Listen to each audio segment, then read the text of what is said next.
আপনার কাছে প্রশ্ন হচ্ছে, আপনি কি জানেন গণভোটটা কি? আসলে গণভোটটা হচ্ছে যে এই সংস্কারগুলি করছে, যে হা ভোট হয় তাহলে সরকার ওই সংস্কারগুলি পক্ষে পায়। কিন্তু আসলে গণভোটের তো এই দেশে দরকার ছিল না। 5ই আগস্ট তো গণভোট সরকার দিয়ে জনগণ দিয়েই দিছে। 80% লোকেরা মানে সম্মিলিত আন্দোলনে আওয়ামী লীগ সরকার দেশ ত্যাগ করছে, ইনুস ভাই সরকার হয়েছে। তাহলে গণভোট না দিলে ইনুস ভাই কিভাবে বসে? জনগণে তো 80% জনগণ ভোট দিয়ে দিছে, বিদায় উনি বসতে পারছে।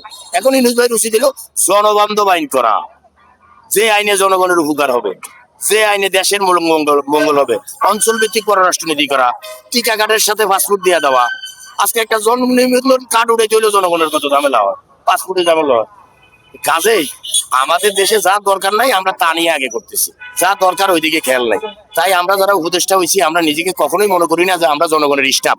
এই জন্য আজকে মন্ত্রীটাকে কালকে ফালাইয়া যাই, জুতা পাই দিয়া জামা গায়ে দিয়া ফলাইতে পারি না। আজকে কোনো সন্তান পরিচয় দেয় না যে আমার বাবা মন্ত্রী ছিল।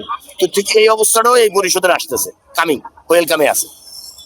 আচ্ছা, এই যে গণভোটটা, এটা দেশের জন্য কতটুকু গুরুত্বপূর্ণ বলে আপনি মনে করেন? এই ভোটটা দিয়া ইনুস ভাই আর একটা ভুল প্রমাণিত হইলো। এই ভোটটা তো 5 তারিখে জনগণ দিয়ে দিছে আপনারে, নইলে আপনি কিভাবে চেয়ারে বসেন? 80% জনগণ দেশের আন্দোলন করছে, হাসিনা সরকার এই দেশে থেকে রান্না করে খাবার না খাইয়া পালাইয়া গেছে। এটার গুরুত্ব আপনার কাছে কতটুকু? এই ভোটের কোনো প্রয়োজনই ছিল না, এই ভোট কোনো দরকার নাই। এই ভোটটা খালি খালি দিয়ে আরো ইনুস ভাই নিজে প্রচার করে, নিজে ভিডিওতে করে বা সরকারি অফিস আদালতের মাধ্যমে গণভোট প্রচার করে। তা আপনি সরকারে থেকে ভোট প্রচার করেন কেন? এই ভোট তো আপনার দরকার নাই, গণভোট তো জনগণ আপনাকে দিছেই, নইলে আপনি চেয়ারে বসেন কেন? এখন আপনার জনবান্ধব যে আইনগুলি করা দরকার ওইগুলি নিয়ে আপনি ব্যস্ত থাকবেন। সৎ আমলাদেরকে আপনি প্রমোশন পোস্টিং দিয়ে ভালো ভালো জায়গায় বসাবেন, ওইগুলি না করে আপনি রাষ্ট্রযন্ত্রটা সাইকেলের চেনের মতো বেচাইয়া দেন। ইনুস ভাইয়ের অনেক অভিজ্ঞতা আছে, দেশ পরিচালনার অভিজ্ঞতার ঘাটতি আছে। আচ্ছা, গণভোট তো হবেই, সেক্ষেত্রে আপনি হ্যাঁ অথবা না এর পক্ষে কোনটার পক্ষে থাকবেন? আমি কোনোটার পক্ষে কেন? এই ভোটের তো দরকারই নাই, এই ভোট তো 5 তারিখে দিয়ে দিছে জনগণ। এই ভোটে এখন দরকারটা কি?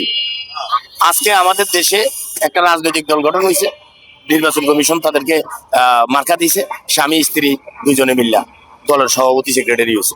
অথচ স্বতন্ত্র নির্বাচন করলে তার 1% রেশিও দেওয়া উচিত, রাখছে। তাহলে একটা দল গঠন করলে কি তার একটা রেশিও রাখা দরকার ছিল না?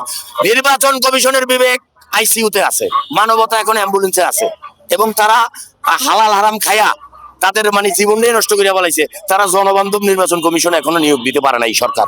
আগে নির্বাচন কমিশনকে বাদ দিয়া জনবান্ধব নির্বাচন কমিশন করুক, নির্বাচনের বিধিবিধান সংস্কার করুক, জনগণ যাতে সুস্থ ভোট দিতে পারে এবং যাকে ভালো লাগে তাকে দিতে পারে, সেই ব্যবস্থা করে ইউনুস ভাইয়ের উচিত হচ্ছে যে মারা তো একদিন যাবোই, অন্তত বাংলাদেশে গণতন্ত্রের জন্য একটা ভোট দেওয়া যায় সেটা করা। কিন্তু সেই দিকে ইউনুস ভাইকে বেরেন দেওয়ার মতো কোনো উপদেষ্টা নেই।